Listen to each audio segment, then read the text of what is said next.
Okay, you're going to hear a lot of traffic in the background. My name is Bernard Sweeney. I'm in Dublin somewhere, I think it's in Chigor. And I'm joined with a wonderful chap, Mervyn Ennis. And myself and Mervyn are going outside. Where are we, Mervyn? I tell you, we're in Lansdowne Valley. I tell you, Liam Weldon has a song about the travellers coming to Ireland. Not coming to Ireland, coming to Dublin for the first time. Right. And it's called the Blue Tar Road. And it begins with, I came to Dublin City Fair in the year of 59, and I camped in Lansdowne's green valley with others of my kind. But Dublin's corporation, good Christians to a man, dragged out our tent and uprooted us, tore out our caravan. Hunger, hardship and poverty are the travellers' weary load. Hunger, hardship and poverty and the Blue Tar Road. We're here in Lansdowne Valley. Lansdowne Valley, what happened was that the travellers start moving. It wasn't just the travellers. It was the small farms in Ireland were no longer viable. So they needed bigger farms, and they also had become mechanised. So what happened was that the rural population began to decline and they were moving out. But the travellers moved out as well. But whereas the rural population moved out, they were being housed, but the travellers were being left on the side of the road. Now come down here and I'll show you. Well, of course. Okay. Now, this here is the Nace Road. Okay? Mervyn, I'm going to let you hold this because you'll be doing the talking. I'd like to get the best quality sound that I can. Okay. Now, this here is Lansdowne Valley. You can see it's as green as it was then in 1959. The travellers pulled in. Now, I was a little fella in 59. I was 9 years of age, and I used to come down here on the 51 bus. We'd actually go to Mass down there on a Sunday morning. But the travellers were all parked along here in their barrel-top wagons, and they had the tricolour up. And they even had signs at the time was that we're Irish too. Wow. Right? So they were camped all along there. Now further up the road, up on Kylemore Road, see the Nace Road was only being built at that time. So the travellers had pulled in. I'll show you a photograph in a minute. They had pulled in up at Ballyfermot and here, but the main campment was here. Okay. Now, so the travellers had been here from 1959. So there was a big build-up of settled people coming up to Dublin, and then there was travellers. But Walkinstown, Ballyfermot, Clondalkin, Blanchardstown, then swing back around, then go around Finglas, Ballymun, and they were all provided, by and large, for settled people. Yeah. And the travellers weren't getting their shake. Now, it's not to say they didn't. Some travellers did, but there was no accommodation for them. But the settled people got the best, and they were being looked after. And there wasn't a whole lot of a difference between the settled people and the traveller at that time. From the like in Dublin at this stage, There were difficult times, weren't they? Very difficult times. There was a housing crisis there then, just as much as there's a housing crisis now. Like in Dublin, in Meath Street, there was a couple of houses collapsed down, and so you'll still see a relic of it, where they'd have big hoardings up. But if you go to places like Bride Street, that was it. Up along Charlemagne Street, that was all vacant. There was a lot of vacant property. Right into the 80s, there was vacant property along there. So there was a housing crisis. So they were building Ballyfermot. Now, lucky enough, the Fury brothers, they had camped down. Chrissy Ward will tell you, and Paddy Ward told me, and Chrissy Donoghue, she will tell you that Paddy had camped with the Furies and down on Hill Street, just on the hill, right? And he said that old Finbar's father, Tom Fury, I think it was, that he actually had the barrel top wagon but he had two awnings that came down off the side of the wagon. So the lads would be in under the wagon, slept under the wagon. They pulled the awning down and turned it into a little tent. And the father and mother were up top. I gotcha. But then when they were accommodated and they got housed in Ballyfermot, one of the problems I have with Finbar and with Eddie is that when they talk about, when they'd be on and they're doing their shows, they'd be talking about, oh, little chiselers from Bally, or we were little chiselers from Bally. If he had said we were travelling kids after settling and going in, I think it would have had, but they didn't necessarily want to identify with the travellers then in the 80s when the shit was hitting the fan. Now, Finbar has done a lot of work, and it's great to see that, you know, in terms of the music and the piping and stuff like that. But I do think that they dropped the ball a bit when they didn't identify that we were travellers, the first travellers who were being settled in Ballyfermot. Do you think, Mervyn, that they themselves would have been dropped if they had identified themselves as I travellers? think that was their fear. Yeah. I think that was their, and I think that is the problem with travellers all along. It's a bit like you take the Irish. When the Irish went to England, so you have, say, Gay Byrne went to work in England, and who was the other lad from Limerick went, and they were, oh, great, and when they were knighted, so when you're accepted, and when you win and you're accepted, then that's great. They all became Englishmen, you know, happy little English. That's true, it's true. But again, travellers, there's an element that travellers became pet travellers. And it was, oh, yes, sir, and kiss me arse, sir, and yes, sir, you know, all of that, so they did that. And that is a problem I would have with them, that some of them went and now it happened with the North American Indian. There's an Indian there's an apple in America, and it's called a wine sap. It's a red apple, right? But some of them say, the Native American Indians will say a wine sap, they're like the wine sap apples. They're red on the outside, but they're white on the inside. You know? But no, when I was working with the Travellers, go back in the 80s, there was a fella came over. Now they played the thing, oh well, you wouldn't want to radicalise the Travellers like what's after happening, and this is what's happening now. You could radicalise them like they were in like the Native American Indian, you know. But anyway, I'm saying, look, there are similarities between the different cultures. Now, I want to. Maybe if we put up here, and I'll show you what I have, because I want to take you to the history, because where I find the history of travellers is not being explained and told. So I get that feeling too. This is the first place. This is the wounded knee of travellers. If I was a traveller activist today, every year I'd come here. I'd come down and I'd ask the camp here. If they didn't let me camp, I'd pitch a tent in here, because this is the spiritual home of the travellers coming to Dublin. Now, they'll tell you that history is written by the victors. That's right. Okay. Yeah. Now, but in the songs tell the truth, right? So the battles and the songs, that's where the truth is, and that's where that song is important, because Liam Weldon was from Ballyfermot. He hung around with the travellers, and he wrote that song. And we came to Dublin City Fair, and he's explaining. Tell me, how did you meet and get involved with travellers? Well, I tell you, if I told you I was born and reared with them, I was born in a place called Ballymount. Now I've written a book about it, and it's called Once Upon a Time in Tala. Now, people came to me and asked me, would I write a book on the travellers? And I said, I wouldn't, because I'm not a traveller. I'll tell you, I'm a settled person who has observed them and liked them, and I would know a lot about them and hung around with them, but I am not a traveller. So travellers have to write their own. But what I'll do is I'll explain my understanding of them and where they come from, and how to get on, you know, to understand them, you know. So, and to try do it that way, and that's why I wrote that book Once Upon. I meant to bring a copy of it with. You'll get it in Tala Library if you go in. I will. You know, now right next door to me, I'm in Rural Red. Oh, you're in Rural Red. Yeah. But can you hold here for a second? can. I go to the writers' group in Rural Red every Friday night, but I won't be there, as you see, for the next few weeks. Well, I'm doing that kind of a course. It's I'm trying to stop I don't know what to call it, an organisation, Trad Vision. Okay. And basically, it is all of what you're saying. It's the history, the culture.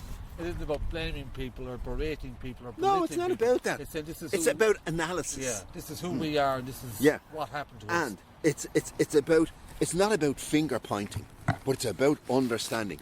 The big problem I had, say, with say the Dublin Committee for Travellers and the whole lot over the years was that when you mentioned history, they'd say, oh, that's all, geez, that's all to do with it. It's not. It's very, very important, because what they did was they more or less said that travellers were inadequates and they were dropouts, and that and the thing was that we were to rehabilitate them and bring them back into the fold. That was horseshit. They did away with hundreds of years of every census. You go through any census from any census and have a look at traveller. From the 1200s, it mentions tinker. You know, it mentioned it as a trade or a surname. They were there in the woodcuts. I didn't bring it today, but they're there in the woodcuts and everything of travellers, and they're going and they either selling delf. That's right. Bernadette Devlin, she's of traveller extraction, correct, yeah. and they sold delf. That's you know, right, yeah. you know. Now it's funny, like the singers. I think Maisie McDaniels was a traveller. Quite possible. I think. So the way I would see it, Mervyn, is that if, I don't know how familiar you are with English history, but say a deal is beaten conquest in 1600s. Yeah. Who set up Trinity College, Maynooth College, and all the English institutions. Yeah. That Ireland had never changed them in 1922. That No, they they continued didn't. They never all, decolonised. Yeah, and therefore So, the Irish settled Seahawks as the English had seen the Irish. Yeah, The yeah. wild Irish. But there's two things about it. Is that right? They didn't decolonise. So even when they took over the courts, the names, say the Boris Johnsons became McDonagh's or Dwyer's or something. But the same fucking mindset was the thing, Now you know. Now we're on because this is why I talk about mentality. Yeah, no, but there's two things also. It's about language. Language gives you a different set of eyes to see. That's right. Okay, so so even when this was being applied, when we lost our language, we lost our understanding of who we are. But then we were grafted on, and then what do? They'll talk about the ascendancy. The great ascendancy. The ascendancy, my arse. The ascendancy were the big house. The big house evicted you onto the street. Very few of them didn't. The big house. So nowadays it's all ladles and the big house and the food and when you see what they were going through, you know. Anyway, that's a different thing. I just want to explain here just for a second. Okay. So there's the lads. This is the report on itinerancy. Oh my God! I must look 1963. Look, there they are pulled. That's just up the road, Kylemore. That's where they had pulled in. So they were pulled in up there, horse-drawn caravans. Thomas McCann was actually telling me he was reared on that. This was where he grew up when he was a child. Yeah. And Thomas and Mick will tell you that when they worked with Puxham had them digging trenches so that they couldn't pull them out. And I had a photograph, I don't know if I gave it to Thomas years ago, but where the lads are all digging a trench and they're all little smiling young fellas, you know, they're waiting on the corporation to come. But that one, that's up at Ballyfermot. Now, what we're looking at the moment is the report. It's the Commission report to 1963. It's got beautiful pictures in it, black and white, of course. Wagons, a long stretch of road is 1, 2, 3, 4, 5. But that's about 15 wagons, maybe. But that's the Naas Road. That's the Naas Road as it was being built. So they built one side and then they widened it. They did the same in Tala. Now, my point was that in the 80s they were building the Tala bypass. And that's where Nan Joyce comes into play, because they did the same thing. The travellers were in the fields. It was a very, very wet winter. They pulled out onto the roadside. They left them there, and then they went. But then they went to open the thing, and they went, where were the travellers going to go? They weren't giving them any place to go. Wow. They weren't given any place to go. So you can see that. Now, again, That's the official report. That's the official report. That's it. Now look, See if I can get a there's copy. no final solution of the problems created by itinerants until they're absorbed into the general community. No final solution. There was a little fella in Germany. Who's the with man that came up with them words? Charlie Haughey. And was Charles Haughey not a self-possessed chieftain of Gaelic culture? I mean, a poet. Well, he believed himself to be one. he did. He believed. Sure, look. But isn't it ironic that he was meeting people that he had suppressed their history? Well, look, I tell you, Charlie Haughey was a rogue, and there's no doubt about it, no two ways about it. Yeah, but here, in this thing, in this report, and that is the report, they're using the words of, and this is, look, this is the chairman, members of the committee.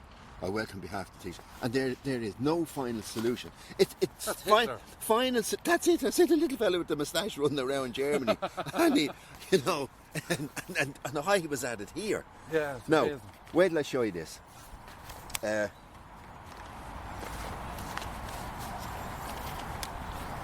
Now, I'll give you this. This is for your future study, right? Right. There is 1959. The travellers come to Dublin, right? Well, it wasn't, but it was that time. Now, in 1958, they went off to Europe and they decided that they'd bring back, invite in European, British, international industry to Ireland, and they'd set up factories and what have you. So that was all part of I forget the man's name, I haven't seen your moment, but anyway, it was Lemass who did it.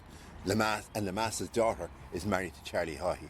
So anyway, the Commission on Industry was set up in 1963.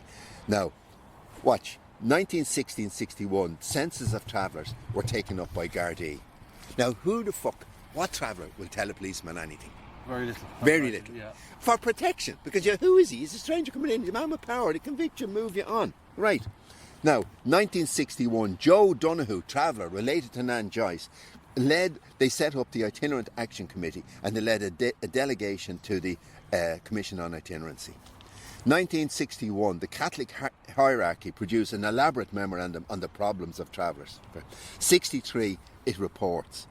Now, this is an interesting one. 1963, Elizabeth Taylor and Richard Burton, just down the road here at Houston Station, they were making a film, The Spy Who Came In From the Cold. Okay? They were making it. The timber off that was the set that was there.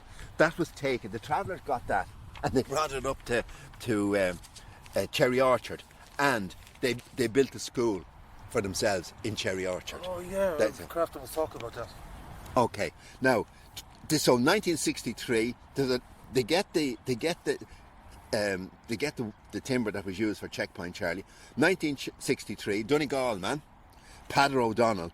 Now, he fought in the First World War.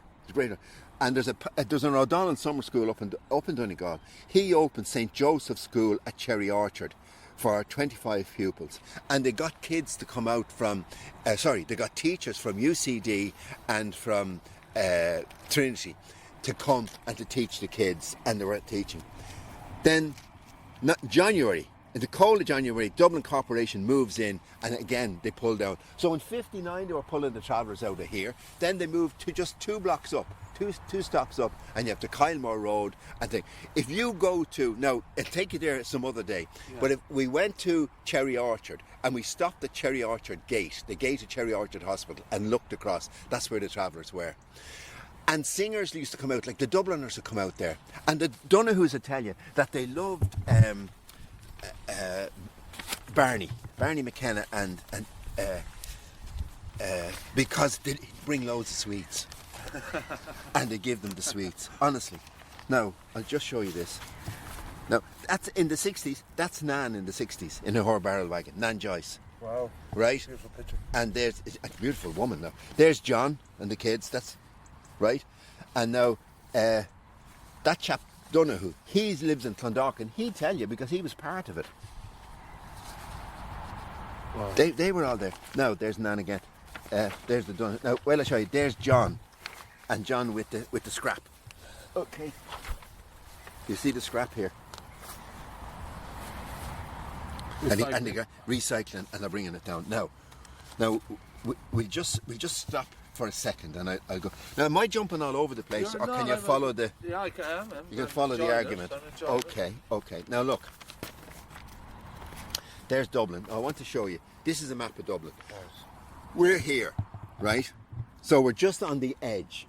So everything from here, I'd bet from £1, I give you £100,000 of a bet that the majority of the houses from here way out to Saggart, right, were built from 1959.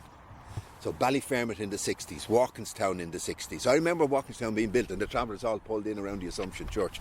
So what happened was there was a tsunami of concrete was moving out. The travellers came here. Why did they come here? Now, I'll tell you.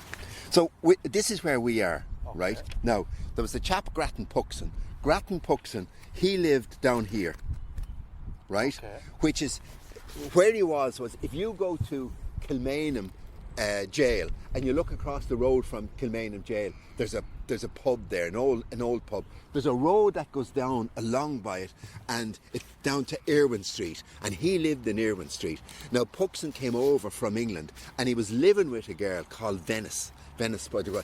They weren't married, and that became an issue later because you're talking about Catholic Ireland and whatever at that time. Anyway, well, we just hold that for a second. Yeah. So there was Puxon came out, so he came up and he saw the traffic, he saw the thing, and he was amazed by them. And I'm not sure if he claimed that there was some. He remember it was Grattan. He claims he was related to Grattan of Grattan's Parliament, but Grattan Parliament was no friend of the travellers neither. If you read the laws that he brought out, but anyway, so here's the travellers are coming here. Why are they coming here? Well, I'll tell you why. Most of the travellers, they depended a lot on Gagan. They did. Yeah. So they'd send the women out gagging around. Now look, if you come here, there's 1 church, 2 church, 3, 4, 5, 6, 7. So if you're going to get a few coppers or a bit of help, so you go down. So that's natural enough. Okay. But for bread, the travellers told me, and they used to go to St. Catherine's Bakery.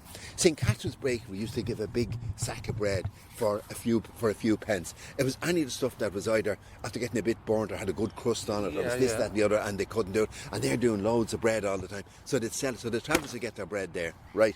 You go across here, there you had the fish market, and you also had the vegetable market. So in the vegetable market, there was stuff that you'd always you could get vegetables on the cheap there, you know, or you could go in around, and if the potatoes weren't finished, you get a few old raw potatoes, there, man, or a few this, that, and the other. So they also sold chickens and stuff like that. So that's where they get food. Now, you come down here, that's where the rag and bone men. So if you had rags, toys for rags, and travellers would be leaving here and going off on carts, and they'd have whistles and toys and stuff. We'd get them. We'd be saving up rags for them, and they'd come along and we get a cap gun or something, or they'd have something for us, you know. But then, so they were getting the rags and they were bringing it into the place there. So now there's John. John is in, and where is he? He's down. John Joyce is there, and he's getting rid of the metal. So they're going around, they're recycling. They're going around and they're taking the recycling. That's how they got the wood off the film set. Because the fucking wood is there, and they come along and says, we'll take it, grand. So they find, so the travellers then start building houses for themselves. So instead of living in the tent, they start building huts and square things. So they moved out, because like they'd be here. The reason they were here, look at the wood all along. So if you want a few sticks in the morning to light the fire, where do you go? Yeah. So it's there. You have horses have water. Let them down and get the water there. They have grass, so it's a natural place, and it's a good place. Good, no one using it, you know. Not like today, like they're using it and whatever, you know. So Dublin Corporation, they start pushing them out, and they push them out to Ballyfermot. So when it got to a big eviction takes place then in Ballyfermot again, and so 64, they evict the families. Now, the travellers take their first ever protest through Dublin on the 1st of February, St. Bridget's Day, big association with the travellers, St. Bridget's Day, and they march through Dublin. Travellers march with letters to the papers, international protests. Puxon is arrested in February then. He's arrested. Now, he lived down in Irwin Street, and it said that the house was raided, he wasn't there, and outside in a cavity block there was 2 rounds of ammunition found, but they were spent, you know. Now, over in there was a pylon blown up in the Phoenix Park, or where the Phoenix Park racecourse was, and he was blamed with that he was involved. Now the media at that time, there's a mention of, there's a Captain Kelly is quoted again in the papers. Now who is Captain Kelly? Do you know when Charlie Haughey and Boland and all of these fellas were caught in the gun running later on in the thing? Well, then Captain Kelly is the chap who's mentioned. So he was Army Intelligence. And where's Army Intelligence? Army Intelligence is here, right?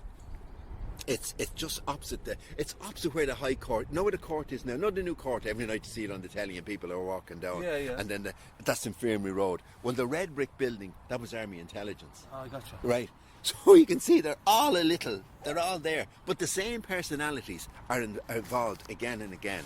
Now, so there was an eviction, and what happens is that Victor Bewley, Lady Wicklow and Father Tom Feely just happened to, by chance, to meet up at the traveller site up in Ballyfermot. So they now so it was 1965.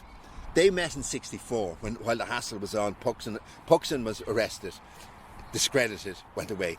Donahue lost heart, and I think he went to England.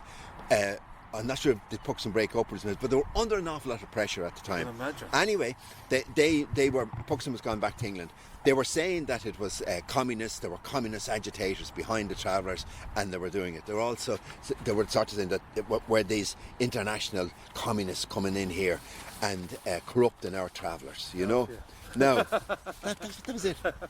Look, it happened later on. There are travellers, you won't corrupt them, man, but we're going to destroy them anyway. Yeah, no. So there was Lady Wicklow, Victor Bewley, and Father Tom Feely, and they met, and they said they'd set up the committee for the Dublin Itinerant Settlement Committee. Tell me mind out. Explain Lady Wicklow, because that's quite a name. Well, she was a lady, so she's one of the ascendancy, you know. But Sir Victor Bewley owned the Bewley chain, so they were very wealthy people, you know. Now, I don't know about Lady Wicklow other than but she's one of the ascendancy, and she's a lady of title. Right. But it's nice to have someone of title with you. The thing, you know, you don't want fucking international Marxists running around corrupting the travellers, and you don't want, you know. So Lady Wicklow's fine, and Victor Bewley. Well, Victor Bewley and the Bewleys, they have great reputation because during the famine they came out. During the famine, they were great in terms of feeding, providing soup and sandwiches and that for the starving. Quaker Society. They were Quakers, yeah. Oh, right. Victor, Okay. yeah, Victor's was Quaker. That explains it all then. Yeah, and I'll come back again. So they come along. They said, look, we'll set up a committee, and what we'll do is we'll go and we'll start implementing the report.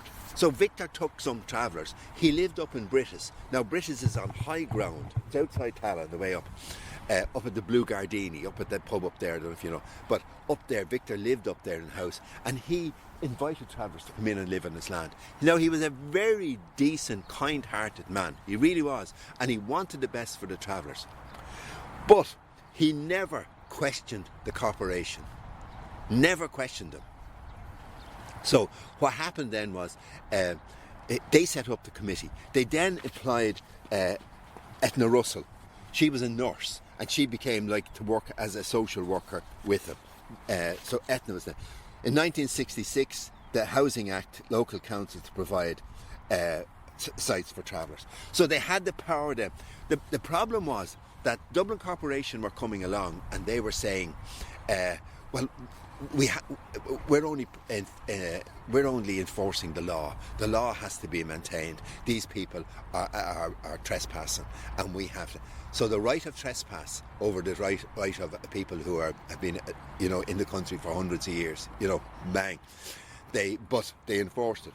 Now, an interesting character that would be worth looking up or meeting. Do you know that the chap off Cowan off Fair City? He used to be in Mrs. Brown's Boys. He's the gay chap. Can't be. Okay.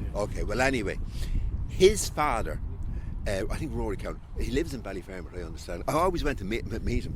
His father protested, and a number of lads who were working in the corporation that were to carry out evictions refused to carry out the eviction. And says, no, this is wrong.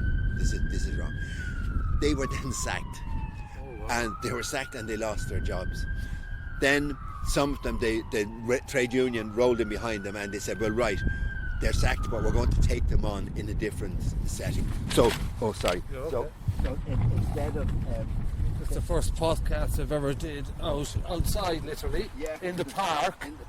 It's December 2021, and if I die here and I perish, just remember it was Mervyn's fault. Well, yeah. The travellers have said, oh, Mervyn, this is your fault. We're all being arrested. This is your fault here, Mervyn Ennis. What have you There's done, the travellers. There they are, and they pulling up, Beautiful. Isn't it? Look at that hands. Isn't that a great photograph? Beautiful. But anyway, what happened was that the workers who wouldn't engage in the eviction, they were sacked, and then now some of them they were re-employed again in a lower paid job. So the fella say he was on £5 a week. He gets a job at $3.50 or something. So the corporation, if I was to get this right, 1959, in about that, travellers moved from the west of Ireland, moved from rural settings. Yeah. Plastic had been replaced, or tin had been replaced with plastic. Machinery had come in and made it harder to get jobs. People moved to Dublin. When they arrived in Dublin, like a lot of other people you mentioned, the other people, because they were in a settled mentality, that they were being better suited for the houses, that these travellers were not welcome. And that's a fact that if anyone came to help them, they were called communists, Marxists, they were set up, they were run out of the country, people lost their jobs, reduced the lower pay. That doesn't sound like a very friendly Dublin, my friend. Well, it's not, and it's still not. Like you're talking about. Wait till I tell you. Dublin, I also have a bit crack with the travellers with this one. Dublin is known as Baile Átha, right, which is the town of the hurdle fort. So they built a big hurdle fort to protect themselves. Now, in the 80s, Dublin Corporation were going over and liaisoning with British authorities to see how are they dealing with their itinerant problem. Oh, Jesus. Now, what they did, they learned then that if they got these big boulders, so that's where the boulder policy came. It came from the Brits. They brought it back and they start putting big boulders and they start putting up mounds and stuff like that.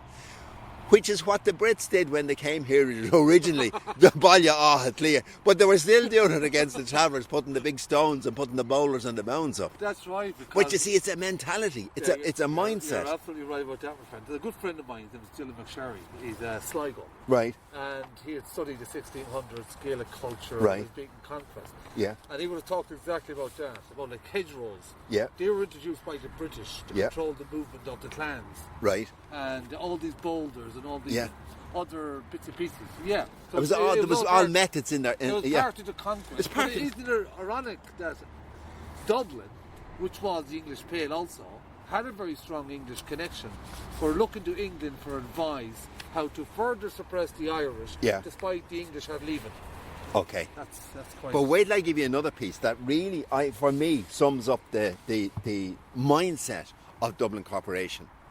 So, the report had come out, and they now it was saying, look, they'll have to provide sites for travellers. Travellers themselves said what they wanted. You know, they wanted to preserve their culture. They wanted to. The report was saying they're inadequate. Now, that's where I feel Victor Bewley knows we're wrong, because what happened then was it produced a mindset that travellers, nobody wants them on their doorstep anyway.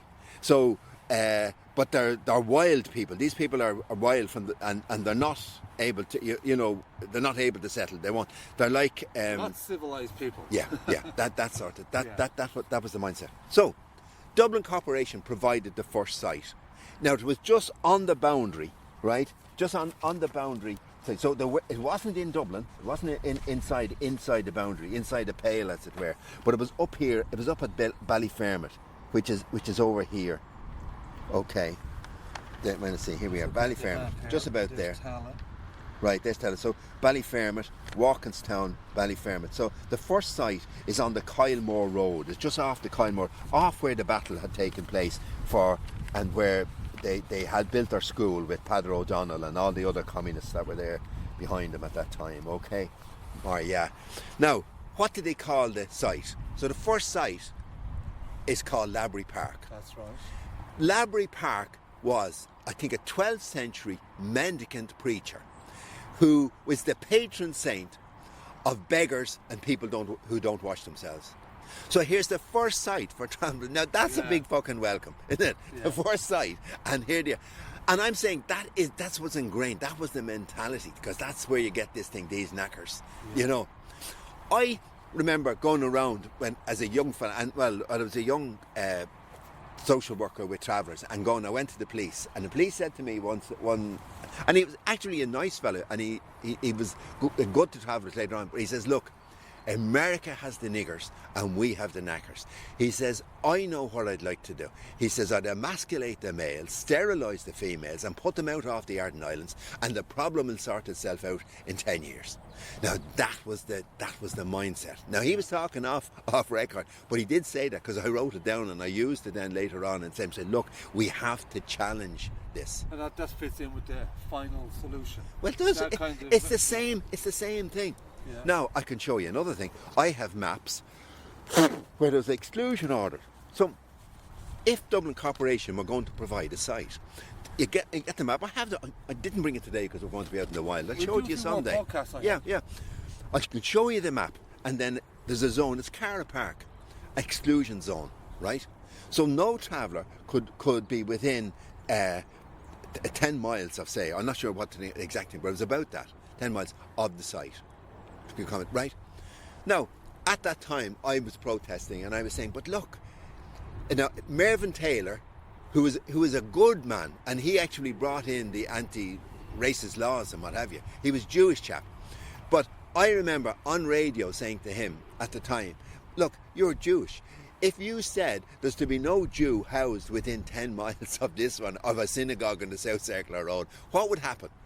There'd be a blow-up about it. Yeah. But you could say things about the travellers that you couldn't say about the Jews or any other minority. That's right, yeah. You know? And that was... But actually, this is on paper. He signed that. At the bottom, he signs it. That's an exclusion thing. But that was being done all over. So the mentality, what I'm saying is that the mentality hasn't changed at all. It has... Well... marginally. If you think about, say, and again for me it'll be about because Dublin had kept all the systems and therefore it had kept the English colonial mentality. Yeah. Is that, and you're absolutely right, if you think about Irish travel, we're invisible when it comes to racism. One side will tell us, well, you can't be victims of racism because you're not a race of people. And you'd wonder, well, isn't that how racism started in the first place? Yeah.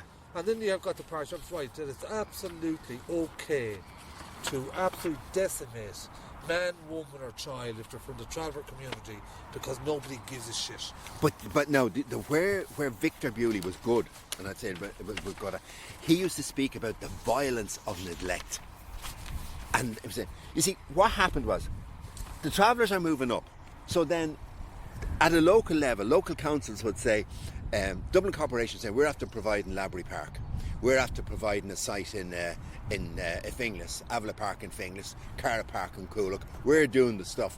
We're after providing a site in Rathfarnham. But if you look, they're all outside the perimeter. The only one that's inside the perimeter of Dublin. The council will come along and they'll say, we've provided sites. Where?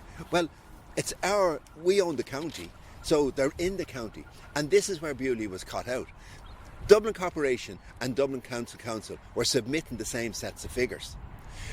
They were adding them up. So Dublin Corporation would say their site, now just in ballpark, they'd say, right, there's 20 in Avila Park, there's 20 in Finglas, there's 20, we're after providing for 100. Dublin County Council, what have you done? We're after providing for 80 because Finglas, Avila Park is our 20, Cara Park is our, all the guys. But they were submitting. I mean, I'd say this to be, but you look, what they're doing here is, and they also said that they provided houses. I went round to the houses and the people weren't in them. And the people say they may have been allocated, but that was on a lottery system. They were never informed, they never took occupancy or weren't there, and they weren't followed up. But they were still presented on the figures as if they had been. Yeah. And that was wrong. We still see that today. Okay, now what happened then with Bewley, I sat down and I brought him in and I showed him, I said, look, this is what's happening. And the families were being moved all over the place. Now, Dublin Corporation were putting pressure on Dublin County Council. Dublin County Council and they were putting pressure, I say, on Kildare, saying, well, Kildare aren't doing anything. The others were saying, oh, well, this isn't, no travellers from Kildare, they're all from Galway. Right. No, they're from, so it's as if, it was right back to the poor law. That in the poor law, it's in the poor law that it was the local parish was to take responsibility for its own poor. And that's what they were. So your piece about the... Well, you had that in the west of Ireland also, Mervyn. Yeah. A few years ago, they'd be talking about we have our fair share of travellers. Yeah. It's up to other counties to take their fair share. I thought that's it. We already have a halting site. Yeah. Unbelievable. But they didn't say we have our fair share of settled people. No. Or they didn't say, right, now we have our fair share and we're not building any more houses for them. If you wanted to look at fair shares, you'd have to look back at history and see the Normans still own 50% of our land. And that's it. And listen, I'm aware that I've been after being hopping all over the place myself. They're all right. This is the first good introduction podcast. I'm enjoying it. And I think we'll have a few more to don't tell about that. Why not? Is there anything you want to ask me? Because I'm hopping here and there and everywhere. No, but I don't know what to ask, to be quite honest, because I'm enjoying what you're talking about. I'm soaking it all up. Okay, then I'll tell you. So, in the 60s, okay. Well, just tell me a bit about you. Tell me, you're a social worker, yeah? I'll tell you who I am. Did you get arrested, I heard? I got arrested. No, I was arrested a few times. You can't say anything without being arrested, for fuck's sake, well, you know? Yeah. If you don't get arrested, you're not really an activist. well, you know, they give me grief. But it sounds like you have a lot of also wonderful memories. Challenges, fights, campaigns, battles and wars. But at the same time, it sounds like you've met a lot of interesting people in your life. Well, I tell you what, I was... I love the travellers, and I used to say that to them, and I tell you, it was my best introduction ever. I'd say I love them because they're totally different, and they have a different mindset. And once you understand that, there's your the traveller thing and the timelines and all that. So there's your homework, and you can do it. Just because they're blown all around the place. Come here, is there any possibility of ever getting a copy of the 63 report? I don't want your one because it's a sentimental value, but if you watch out for one from me if you can. Okay, I will. I'll see. Or at least a good copy, because when I take it down from the internet, it's but most of it's chopped, missing, and there's... No, I can't get my head around it sometimes. I tell you, that's the only one I have. Otherwise, I'll give it to you. Yeah, look, and I'm doing it anyway. But I'll see about getting one fight. Yeah. Okay, now, we'll go for a little bit of a walk. We will.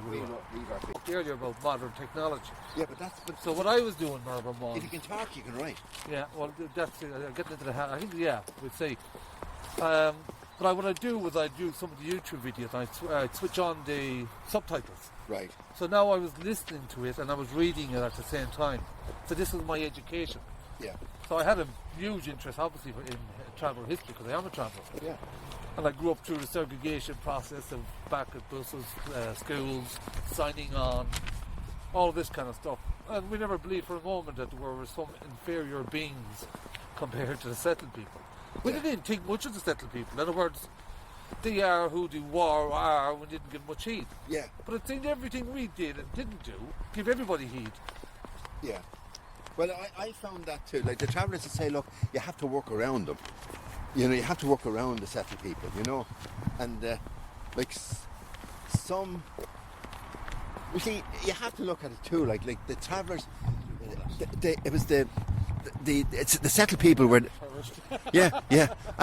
No, the settled people, where is it? Where they're the host culture, and then the travellers provided a service to them, so that they were going around and they were fixing pots or fixing delf, or they were fixing umbrellas, or they were sharpening knives. Like the traveller had he was a multi-skilled sort of person, right? Light skills, but he did shoeing horses. Like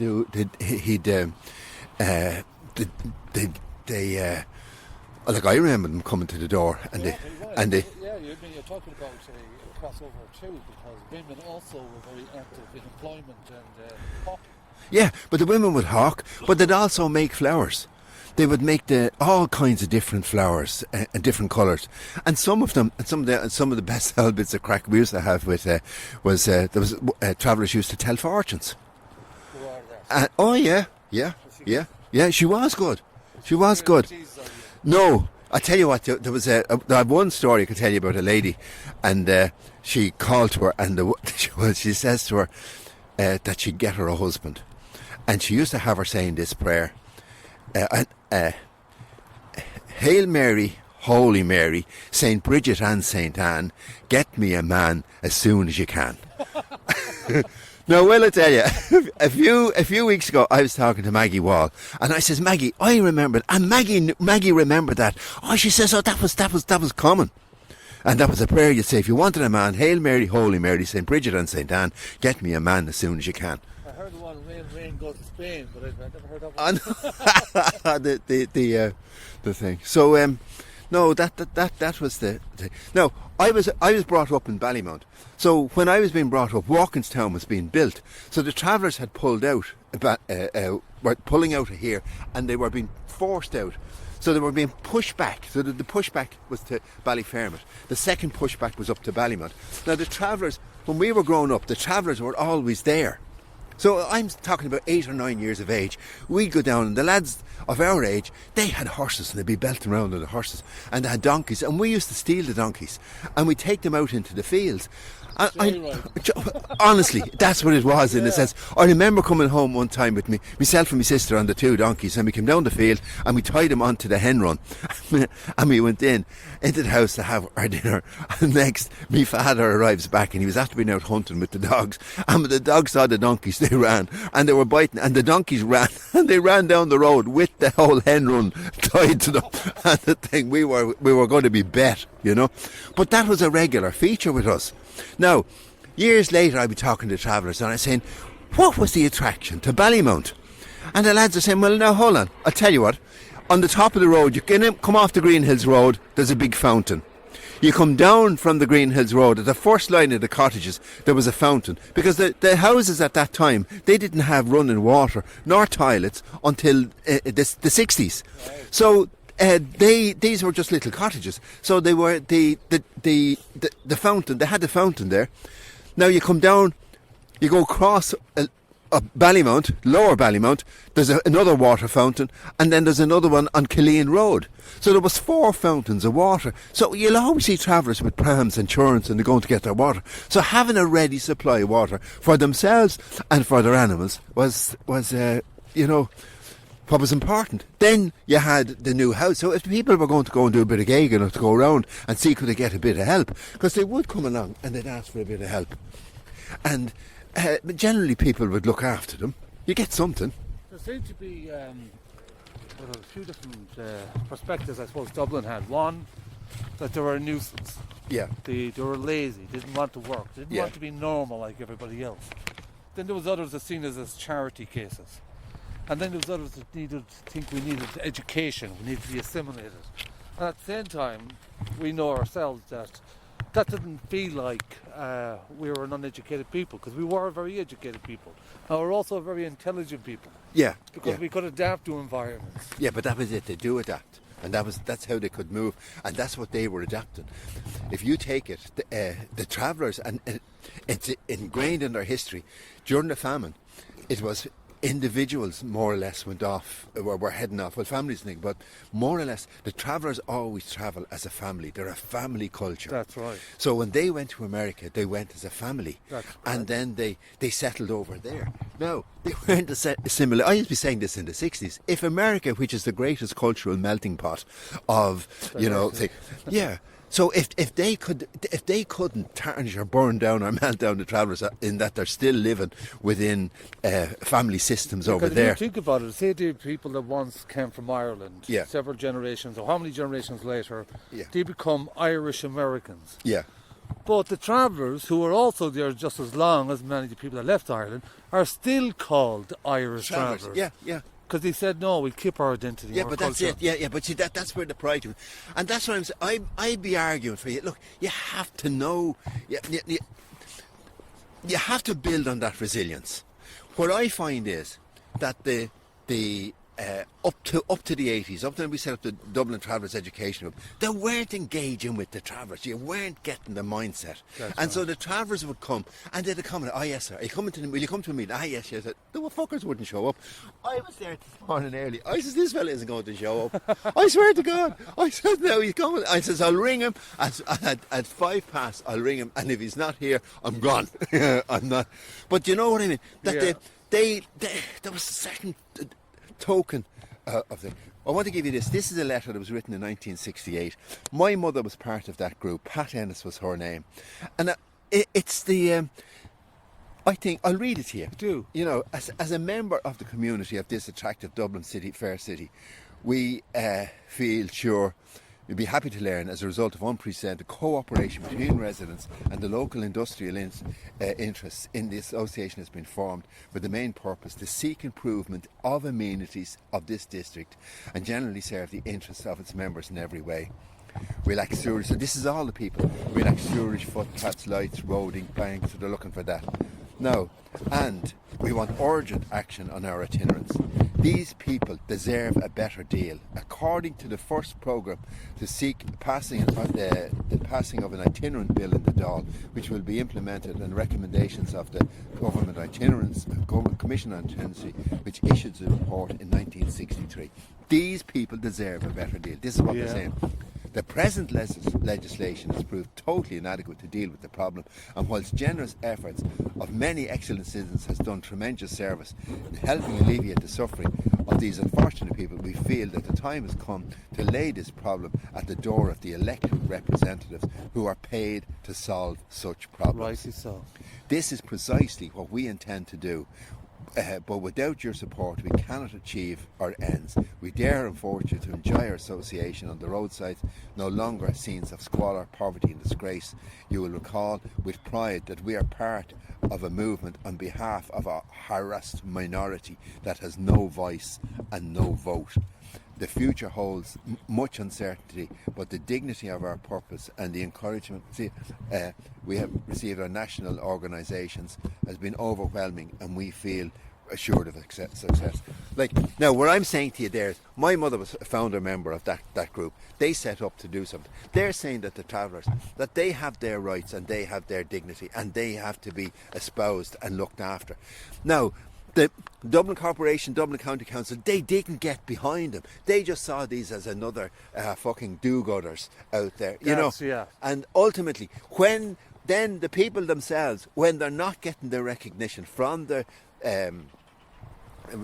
representatives, well then what happens? They give up and they go. Let's jump forward for a moment, right? Yeah. So there's your. Yeah, thank you very much. Well, when you were asking me where did I come from and how to, well, there I'm saying my mother was involved in 1968. Let me ask you I a was question. 8 years old. From then, even to your mother's experiences, God rest her soul. Yeah. Was your mother? Yeah, no, she'd be over 100 now if she was alive.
Is it when we look today, right, this moment, as me and you're walking through this park, right?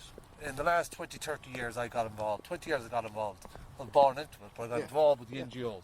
Yeah. I fell out with the NGOs. Yeah. Told them that these organisations are from the settled mentality. Yeah. That they're conveniently designed for the middle class people. Yeah. These have nothing to do with travellers. Yeah. And right this moment, we're seeing some of the worst health statistics of any community in Europe. Okay. Now, this is a psychological issue because we've seen the improvements with some equality, houses, services. But yet, at the very same time, within that 20 years, traveller mental health has declined. More suicides, and things that we did not have before 1963. Yeah. But we have them now. Yeah. What do you make of that, my friend? Well, first of all, I'd say you're on the money, and it's good to hear a traveller coming out and saying that. I have a photograph here in my bag of a little fella, and Paddy Joyce, and Paddy was taken about Paddy Joyce is the first traveller I ever heard of committing suicide. Now, there were other mental health issues with him and whatever, but he was the first, and we were in shock with it because it wasn't part of the traveller mindset. Now I know travellers that maybe have 28 suicides in their family. Helen Hutchinson, I think there's about 11 in Helen. These were all good people that enjoyed hurling. Well, in Helen's thing, they were hurlers, they were Tipperary men, they were great. But the way settled people have treated travellers, it's a form of cultural genocide was carried out. And I said this way back in the 70s. I actually produced a little postcard. Today I call it psychological genocide. Yeah, well, it is that. But it was called because I remember people laughing and saying, "Oh, you're a bit over the top there." I said, "Am I over the top?" I was supposed to be over the top when I spoke about the history of travellers. If you go and tell people that they're worthless, they're inadequate, and they're inadequate settled people, and they have to be rehabilitated, what are you doing to their mindset? What are you doing? So they've been brought up with a sense of inferiority. But today now, although we had the recognition, which is a lot of bullshit anyway. Yeah, it is. I told them, why would we want a symbolical gesture? Telling us something we already know. Yeah. Do something. Yeah. Fix the situation. Okay, but come here. If you look at look at the suicide. You look at what happened when the kids were burnt to death. They're out in South County Dublin, and when they went to accommodate them, the racists came out of the bloody woodwork, posh ones, middle class ones, but they weren't. Yeah, and are those people any better now? Yeah. No, I think some of them have committed suicide since the thing. Oh, that was nothing but a living trauma. Yeah, no it services, is. No support. Yeah. What they did afterwards, they threw them onto another waste ground, another dump, and told them to stay there for a while. Yeah. Temporary. Everything is temporary. Yeah, then they did the reports. Yeah. And they decided, you know what, lads, let's blame the victims for their own deaths. Look, but come here. That's what they're saying, even in the report on itinerancy, and. When it reports, it more or less says the itinerants are responsible. There's a very high level of children dying, and it's. I think somehow or another that was part of our culture. Well, it was their own fault, I'll just see if I can come across it. But what I'm saying, they were being blamed. Travellers were being blamed for. We drive them into intolerable situations, and then we blame them for being there. Yeah. Now again, it seems that the provision training, when I say, look, permanent absorption into the local community, itinerant themselves leave a lot to be desired. Their infant mortality rates are appalling. You're living by the side of the road in canvas and in fucking wet and rain with a tarpaulin or a sack thrown over your thing, and it's your fault. And then you're looking for a place. There it is. You can have that one. That's out of the. And that's why copies of such stuff, because the online one is hard to read. For me, it's a frustration because. And like I said to you, right here, right now, we have more suicide, like so many family suicides myself. Yeah. And this comes from something that I've experienced myself. It is constantly a psychological battle to even get up and go out. Yeah, it is. Because one, you're surrounded in an environment which should have been your home, but it feels hostile. Yeah. You can't go to places, you're told who you are, what you are. You've been stripped of your civil liberties, if you ever had them in the first place. You've been stripped of your identity. Now you're classified as Roma, ethnic, gypsies, so on and so forth. Yeah. When we know the Roma lovely culture came Yeah. from India. Yeah, They've they got did. their own Yeah, indigenous different. history. Yeah, they have. Yeah. Our history, and I proclaim this very strongly, is that all of what the Irish settled people proclaim to be their Irish history is actually our Irish culture. Yeah. Would it be the O'Neills from the north Yeah. to wherever you want, Queen Maeve? The Wards. Yeah. Mock Ward, son of the Bard. Yeah, I said that's our timeline. Yeah. That's our mentality. Yeah. But unfortunately in Dublin, But there's another oddity in it too. The fact that you're articulate and the fact that you're able to do a podcast and have a chat about things, they then look at you'll be treated as if you're an oddity. Like, geez, your man, God, he has great way with words, hasn't he? Oh. And so but there's never the scares people. It does. Because I know I'll it tell does. you why. Yeah. We're saying now, look at guys, no disrespect, without an education, no formal qualifications, we've worked out who we are as an identity. Yeah. We are the indigenous Gaels. We're the culture that you thought was destroyed in the 1600s. Yeah. The reason the settlementality can't recognise us, because settlement was a neurological colonial project by the English. Yeah. It was called the Settlement of Ireland. Yeah. And in 1922, it was the settlement of Dublin. Yeah. Then when they found out that it was these wild Irish coming out of the west, it was time to settle the travellers. Oh yeah, no. Honestly, I have a book at home, and it even speaks about the wild Irish. Like they're talking about they're going over for the cotton picking, or not cotton, but they were doing go down to the south of England, and they pick the it's for beer. I forget now, but anyway, they'd be down picking, and. But on the way back, there was the difference between the Irish and the wild Irish, But you see, remember again, that when the lads went hop picking, it was hop picking, that they was picking hops, and it was used in making beer. Oh, right. And there was a season for it, and they'd go in. Now, but on the way home then, but you see, if the travellers go hop picking, they would go, the wife and all would go with them. So the family would go, do you know what I mean? Yeah, so the settled people, it might be the father and one of the eldest sons, Now you go back to me map of Dublin again, and you have a look at, you go stand right at Christchurch. Christchurch, then you have the swimming pool there, and you have the Ivy Hostel. The Ivy Hostel was built by Guinnesses. It was built by Guinnesses and they built the houses around there because the housing was so bad in Dublin, so that for their workers, they needed workers that were strong and were healthy and were coming into work. So if they were coming in from poor living conditions, well then, being poor health, and you won't get the work out of them. So they provided housing for them. But then during the summer, they needed extra. So they built a hostel, and the hostel men would come up from the country, so a father and a son, and they'd get a room there. And then if they wanted to wash themselves, there was baths across the way, and there was the swimming pool. That's what it was about.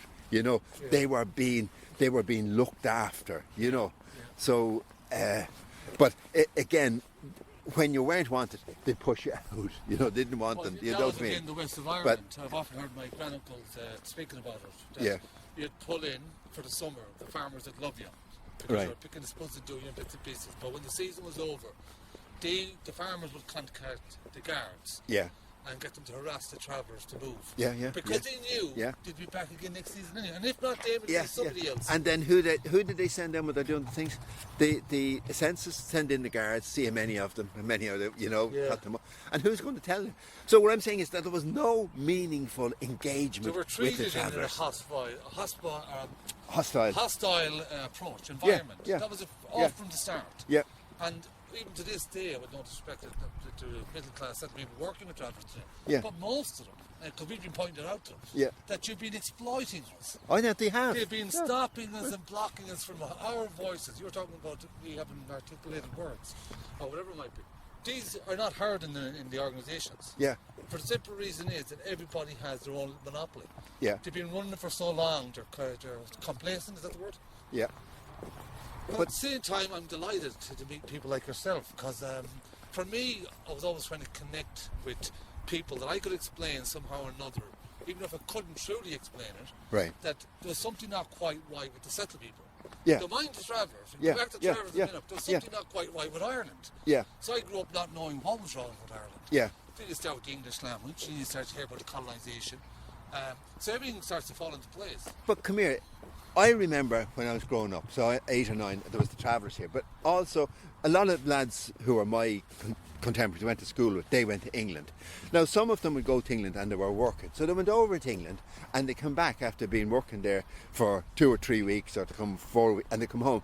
When they came back, they say, hello, I've been across the air in Bondi, and it was really you fucking paddies type stuff. They had been, so because what they had to be assimilated, they had to sound like the Brits, get in, right. The problem the Brits have today is that their workforce that they're bringing in has a different colour. So paddy has been assimilated, and there's a certain amount of it that's gone in. But now the coloured lads are in, but it's the same. I'm watching the telly, and all the coloured lads, and they're coming out, and they begin to sound like fucking Brits themselves. Yeah. I feel sorry for a lot of the Irish that did go to England, whatever time, Yeah, because yeah. in Irish in general, in England at particular times, was a hostile time. Yeah, There was dreadful time. generally In the a 80s. paddy tourist, Yeah. so on and so forth. Oh, I lived over there in so the it kind 80s. of breaks my heart to Yeah. see everything that has happened to Ireland, everything that the Protestants might have done onto the Catholics, everything that Okay. the English had done onto the Irish. Okay. Right at this moment, the Irish settlement people are doing all the same things onto Irish travellers. Yeah. So They are we're though. talking about psychology and mentalities. Yeah. For me, it's colonisation. But it is, but they're only, you see, it's all about oppression, and it's about power. And travellers do not have access to the levers of power. And in the north of Ireland, even I remember, I think it was Enoch Powell, and he was talking about, like, Enoch Powell's against the black man, and in this, and he was saying you can't let them in at the levers of power, and that they will come at the whip hand. They will get the whip hand, Fear and control. Look, what's a whip hand? Beating you down. That's the pale fair. Yeah. Well, all right, we're heading back onto the street, and we've just done over an hour, and I'm hoping, I'm actually confident that myself and Mervyn are going to do a lot more podcasts. We might even do a few interviews, bring other people into the conversations. Why not? Because the more we record, the more we get out there, I think somehow or another it'll benefit travellers in establishing a track record of their lineage, their history. Okay. Now, what I said at the beginning was, this is a sacred site. This is the wounded knee for the travellers. We call it Wounded Mind. Well, right. Here we are. The Wounded Mind. Lansdowne's Green Valley. Now, I'll tell you, the next time we do a podcast with you, we'll do it we'll do it at the square in Tala, because that's where Nan Joyce made. She was after making a stand here and up at Ballyfermot as a young woman, and then the bypass and standing for election and going for election and putting all those issues on the agenda. We did that in the 80s, where the square in Tala now is. So that's another wounded knee. And then we'll go to Furhouse and we'll see them. So we'll have the battle sites where the oppression of the travellers are, and we'll visit them. I would love that. And we'll have the conversation around that, rather than sit in a cosy bar. And I'd love sitting in a cosy bar as well. And having a chat on the song. Mervyn, throughout this I was thinking, because this is my first podcast outdoors. That's right. I did one in the summertime, but myself talking. Right. This is December. My cod jokes are frozen. I tell you. And but still, it was worth it. I'd do it 100 times more. Well, listen, if you're going to keep up this work, you're going to need cod jokes. Mervyn, thank you very much for the time, my friend. Not at all. God bless you. Talk soon. Thank you.